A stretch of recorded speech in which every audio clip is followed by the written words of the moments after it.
As an entrepreneur or a small business owner, we can get so busy. But you know what I've learned along the way is busy is not the same as productive. And today I brought a really, really special guest to talk to us a little bit about how to know the difference between being busy and being productive and how we can get more profits and more power in our business by simply focusing on learning how to get more done. Hi, I'm Melanie Benson here, and I'm the host of the Small Business Optimizer Show. And that's my job. I help small business owners get optimized in their profits, their impact, and their fulfillment. And this is a place where we're going to focus on how to learn from others what they've optimized. You know, we're going to pull back the curtains and dig into their treasure chest of wisdom and find out, hey, what's working and what's not working that you can learn from.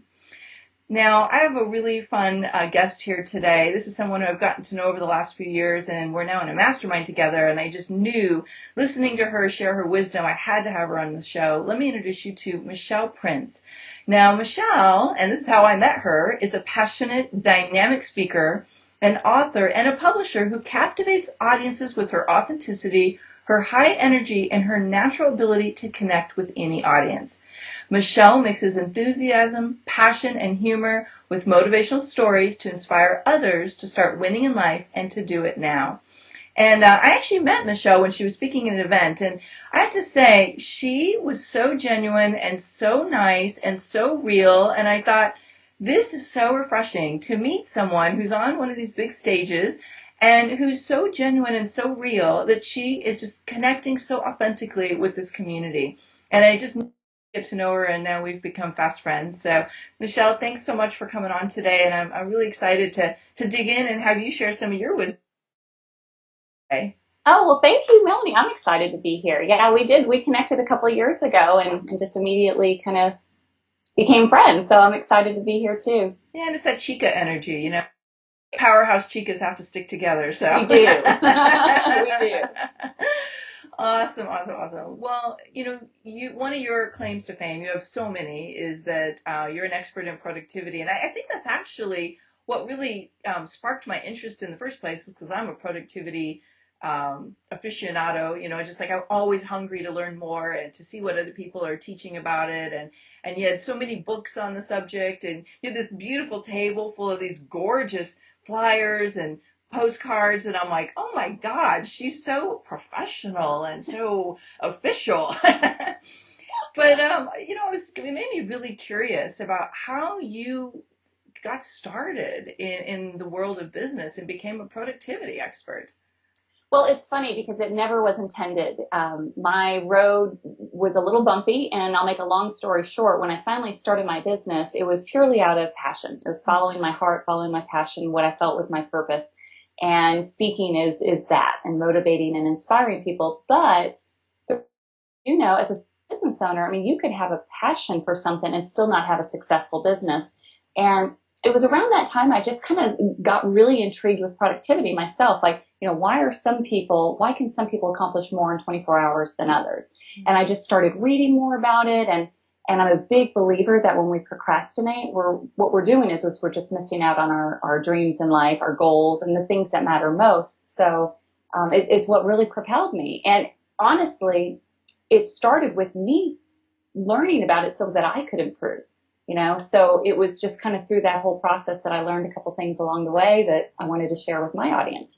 Yeah, and isn't that funny? That's how so many of us find that spark or the thing that we've become well known for, is we have to solve that problem first in our own life. So you speak all over the world on productivity then, yes? Yes, I do. I mean, primarily I do a lot of corporate, but I also do a ton of women's organizations, associations, because as you know, I mean, being a woman with a career, if you have a spouse, I have kids, I mean, it's just trying to juggle all that. Yeah. It can be exhausting, and men do it too. But I found that women seem to take on a little bit more than men at times, and so we feel a little bit overwhelmed. So it works well for those groups. Yeah, I call that the superhero syndrome, where we have so much on our plate that we can't get it all done, but we can't say no because no is not a word we're comfortable with. Yes, exactly. So when you're out there teaching productivity, and I know you've had some amazing contracts over the years around productivity, what are some of the things that you teach people? And to recognize about making productivity an essential part of success? Well, it's funny because productivity is not time management. It is to a degree, but it's kind of starting from the basics. And the first thing I ask people is, what do you really, really want?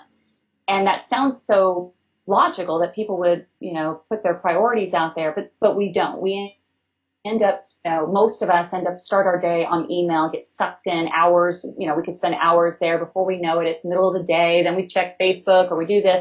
And then we wonder by the end of the day why we don't have the things done that we want to get done. A lot of guilt associated with that too. So constant feeling of I'm not getting enough done.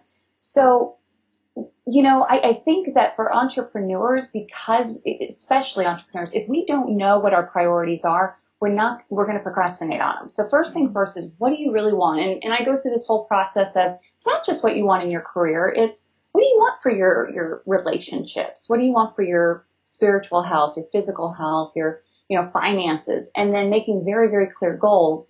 And then we can get into the whole, okay, now what? How do we manage our time? How do we be more productive at the office, outside the office? But it starts with really defining what your priorities are.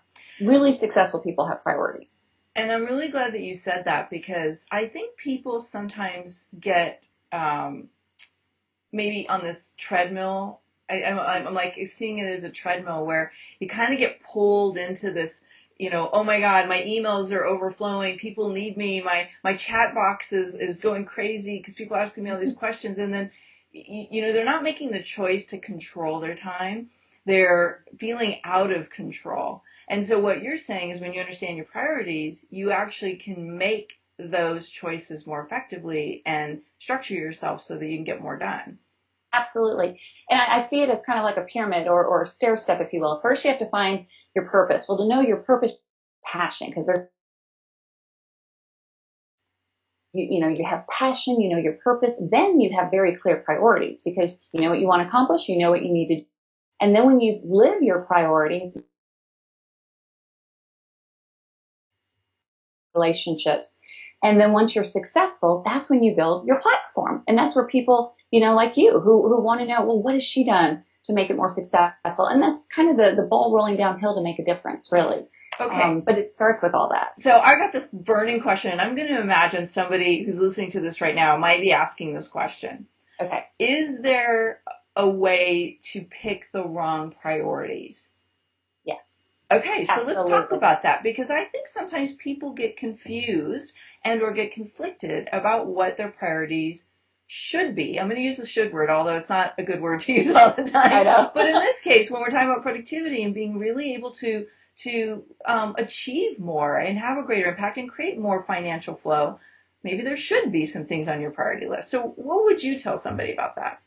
I see this all the time, especially with entrepreneurs, small business owners, because there is no lack of things for us to do. There's no lack of opportunity. Right.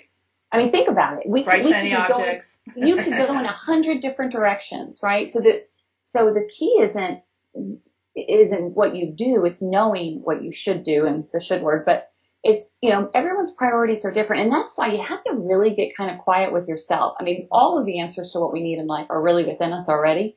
But we don't stop long enough because we think, oh, well, this person's successful doing this, I need to do that. Or this person's successful doing that, I need to do that. But if you really get clear on, well, no, what do you want to do? What is it that lights you up? What makes the time fly by for you? Because when you make your priorities and your goals and all the things you do in a day around those things, that's when you see people who are fulfilled, they're happy, they're successful, and they're not weighed down by so much. And you probably know what I'm talking about. I mean, especially with small businesses, we can get so distracted with what the newest thing is that everybody's doing that Periscope, Instagram, Facebook. Oh gosh. Oh my God. Yes. And you should be on all of them. And exactly. But then it goes back to, and I have to do this check with myself. In fact, I just did it this week. So the timing of our interview is perfect. Actually, this weekend, I was spending some time just kind of reflecting and asking myself, what do I really want out of life?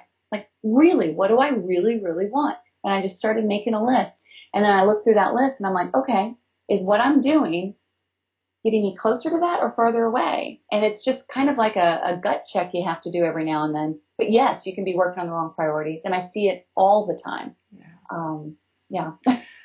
And I want to go so deep into that subject, but there's so many things I want to talk about today. So I guess I just want to kind of wrap that part up with, just because you need to create financial flow for your business doesn't mean that it's the only priority you need to serve. And if somebody's really driven by making more money, what advice would you give them about managing priorities around that?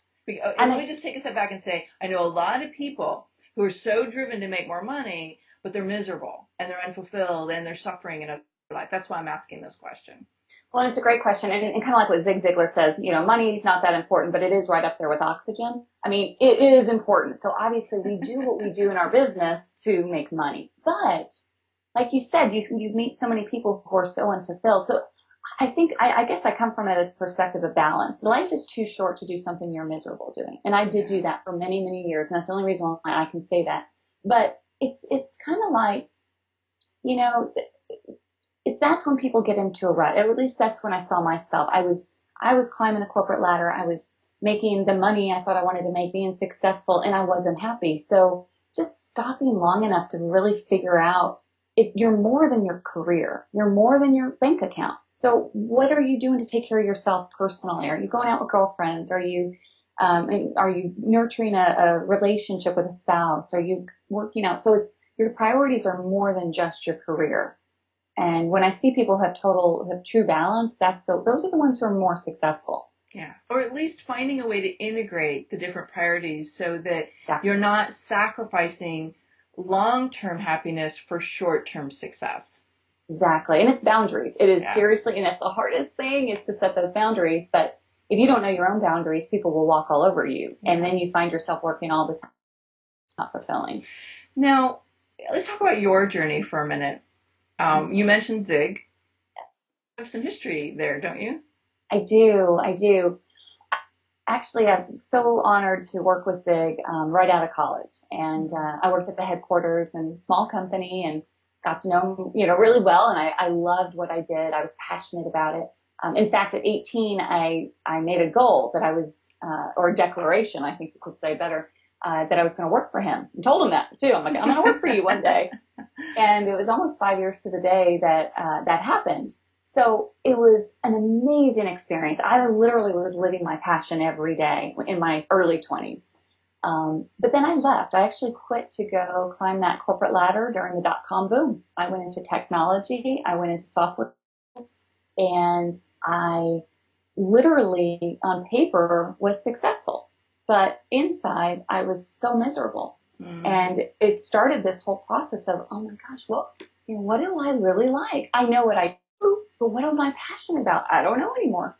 But I kept coming back to, all the things that we did at Ziglar. We motivated, we inspired, we encouraged, and that was just in my DNA. So that I'm back in that now and have been for the last 7 or so years. And now I'm on the other side, though. Instead of selling Ziglar products, selling Zig to go speak, I'm actually able to go out and speak on behalf of the company and, keep that legacy alive. So it's a dream come true, most amazing man, great company. So I can't say enough about him. Yeah. And how fortunate for you that you had a mentor and a guide and someone that you believed in and inspired you to really fulfill your purpose on this planet, because so many young people struggle, like I did, to figure out what that is. And you got to really have that imprint early on. And I think that's very expansive. Although we have to have our life lessons and I was gonna say, I didn't go get off track for a while. And then you're like, okay, this is not what I want. That was better. Okay, I got to find something more aligned. Yes. The money spoke louder than passion at that time. And what a great learning, wow, okay, money isn't necessarily going to be the thing that lights my fire for the long term. And, a lot of us, sometimes it takes us decades to learn that lesson. So, so now you're out on your own, and you probably had your own set of ups and downs and things that you've had to learn to become successful as your own business owner. What would you say has been the single greatest challenge that you had to face and master to become the success you are today? Oh gosh, there's so many. One of the things I had to learn early on, and this was right after I wrote my first book. I really didn't write a book to build a business. It just kind of happened that way. Okay. But what I found was that the group of people I was hanging around at that time weren't encouraging. They weren't like-minded. So my biggest life lesson was, if I really truly want to step into my greatness, do what I know I'm called to do, then I have to surround myself with different people. And that was tough. And it wasn't intentional that like, oh, we're not friends anymore, but it just gradually happened. And I learned the power of a mastermind. And from the moment I got into business and to today, I have to be around other people who have the same goals, the same dreams, the same, and we all go in different directions but we all, I think, deep down have this calling on our life to do more than just work a 9-to-5 job. And so for me, that was one of the biggest hard lessons, but the biggest advice I'd give anyone is find a group, go to those seminars, fill your mind with positive things. Otherwise you'll be right where everyone else is. And if you don't like where they're at, then don't hang around them. Well, and it's so interesting. The people that we're around kind of subconsciously have a huge influence over the way we think and the things that we prioritize and we choose. So I could totally see that if you're surrounded with people and you've got this energy to soar and they're kind of acting like anchors or maybe being naysayers, even if they're successful, yes, it can really have a negative impact on you and feel like a weight that you can't shake. Yeah. And just like-minded, of course, but also similar values and beliefs and all that help because, and I'm not talking necessarily spiritual, but just something that you have the same direction, I guess, is what I'm trying to say. Otherwise, you get kind of confused, and that's just what I found for me. The other biggest thing I'll say, and I have to say this, especially if you have anybody listening that is new to starting a business, this was eye-opening for me. I just assumed that because I was so passionate about helping people and speaking and motivating and all that stuff, that the business would just naturally happen. And that was a huge wake-up call. You have to know how to run a business. You can't put your head in the sand. I kept saying like, oh, I don't want to mess with the money part. I just want to speak. And I had to learn how to really run a business. And for anyone who's thinking that you just follow your passion, money will come. Yes, it will eventually, but only if you know how to run a business too, or it'll go out of business. That is really well said. And I appreciate that because, that's the part that I spend a lot of time coaching people on is how to like move beyond the passion stage into, oh my God, I have this business to run and I'm not doing a very good job with it. Yeah. And it doesn't happen overnight. And I think in my mind, that was a misconception in my mind. I thought for sure at the time I had a corporate job, I'm like, oh, 6 months I'll do this. I'll replace my corporate income. And, and it's like, there's a reason I have to be good at selling. And you know what? That is so, because I am good at selling. I know. But the rest of the stuff, I'm like, oh, operations, finance, forget that. But I read the E-Myth Revisited 100 times now. And that really helped me to just figure it out. Like, if I really want to make a bigger impact, I have to know how to run a business. I love it. Thanks for sharing that. And it's a great insight from someone who has really become successful in your own right. And so you've shared kind of challenge to breakthrough. Has there been a place, once you kind of started to build traction, that you realized, I need to really focus on optimizing this piece of my business if I want to take things to the next level? Yes. In fact, I continuously do this. Okay. I don't think it ever just happens once because I feel like I'm always like reevaluating. But one of the biggest shifts for me was, so when I wrote my first book, I didn't know anything about publishing. I didn't know anything about writing. I just had this need to get a book out for my kids. That was it. Never to be sold. But through that whole process, I dove into it and I really learned everything I could about publishing. And so when I would go and speak, I'd get 2 questions. Number 1, what was it like working for Ziglar? Everyone wanted to know that. And number 2, how do you write a book? I want to write a book. And I literally started just helping people. I'd be like, oh, Melanie, okay, let's just jump on a call. I'll just tell you everything you need to know. Step 1, da, da, da, da, da. And it just was natural to me because I had just learned all about it. It didn't seem like rocket science. And then more people would ask, and then I'd say, okay, I can't have one-on-one. Y'all all get on a call, and I'll be at one time. And before I knew it, I was doing seminars, teaching people how to do this. And that is a huge part of my business now. And it's interesting because when I first started, I was so focused on speaking. It never even occurred to me there could be another opportunity, an industry or market that I didn't intend to go into, but I knew a lot about. So the advice I give to people is, look around. What are people asking you about? Not necessarily what you're teaching right now, but when people come to you and say, like, how did you do this? Or how did you start an online business? Or how did you do webinars? You do them all the time. Those things, those are clues. And for me, that was a shift because it was, oh, well, this is a huge opportunity for something I love to do. And it ties right into the core of my speaking, which is finding your passion and your purpose and living with priorities. And when you do that and know that, you usually want to share your story and build your platform. And it just comes right in. So it's all a part of making a difference. Just figuring out how to get it out to more people is through a book. I love that. And so can you just share the impact it's had to your business by realizing and stepping up and stepping into this part of your purpose and the gift that you had by learning how to publish well?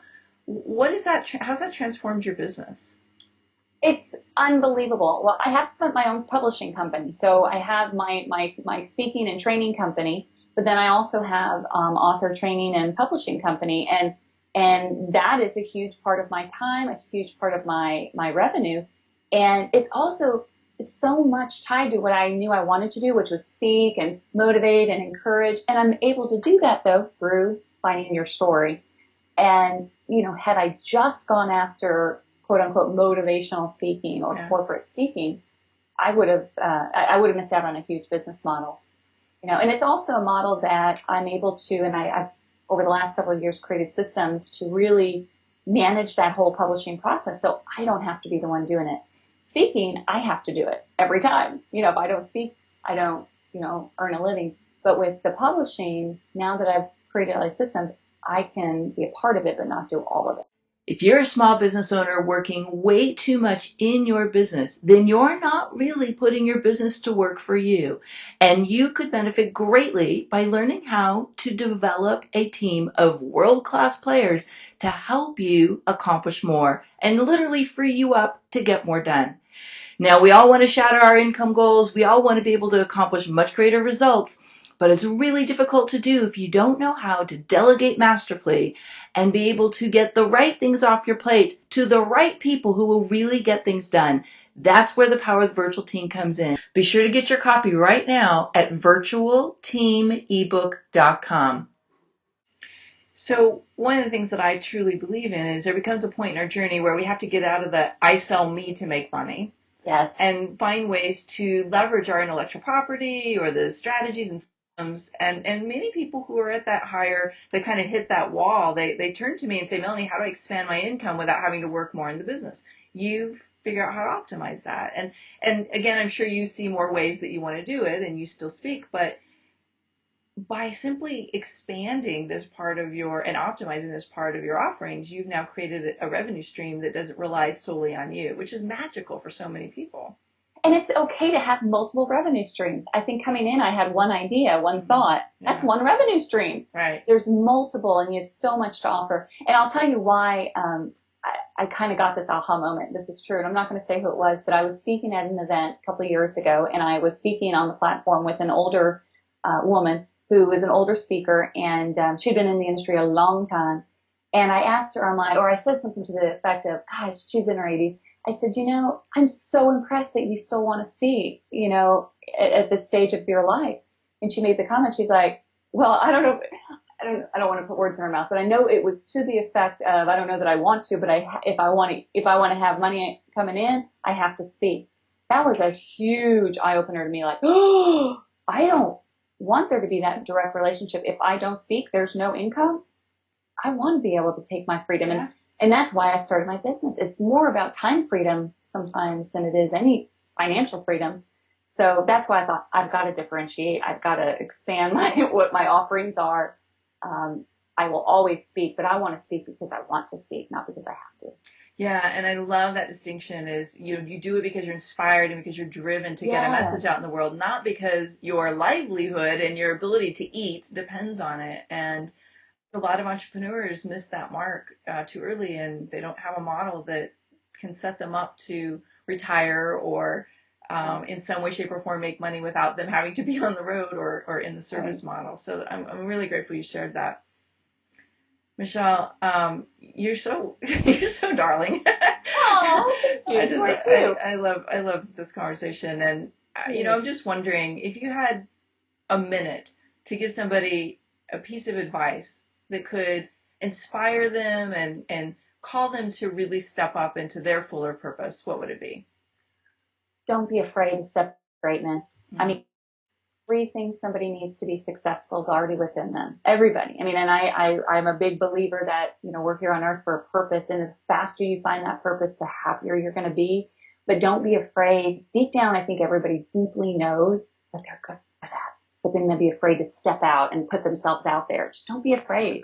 Yeah. If you can't do it for yourself, do it for your family, because when you step out and take the bold leap into whatever your greatness is, other people then get the courage to do it too.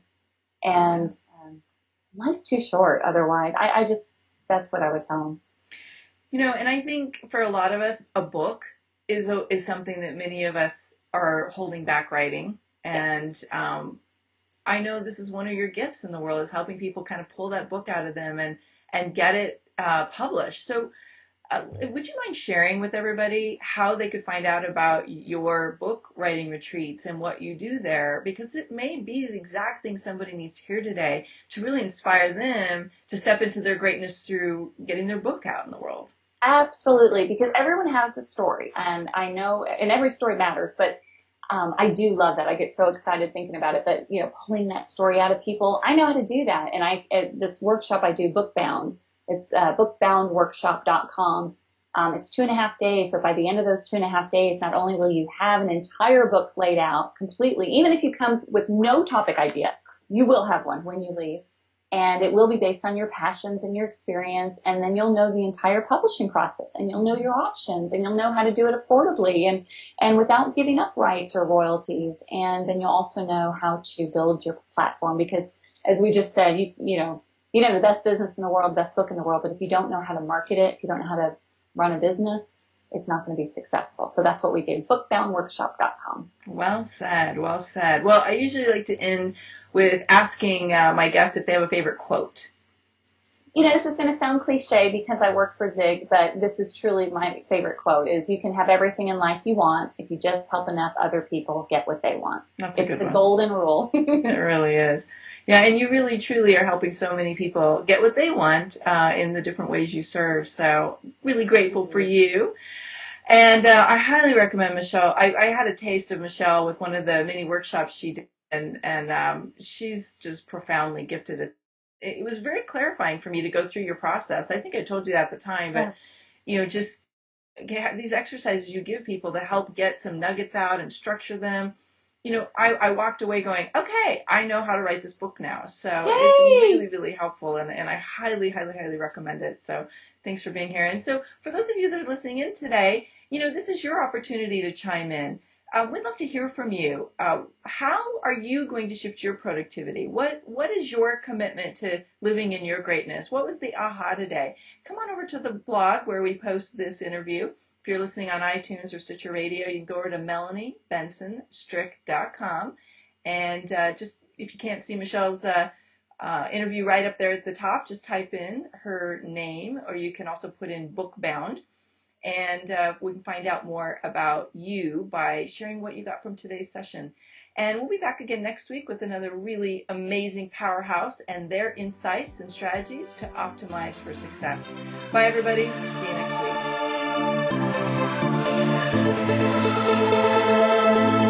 week.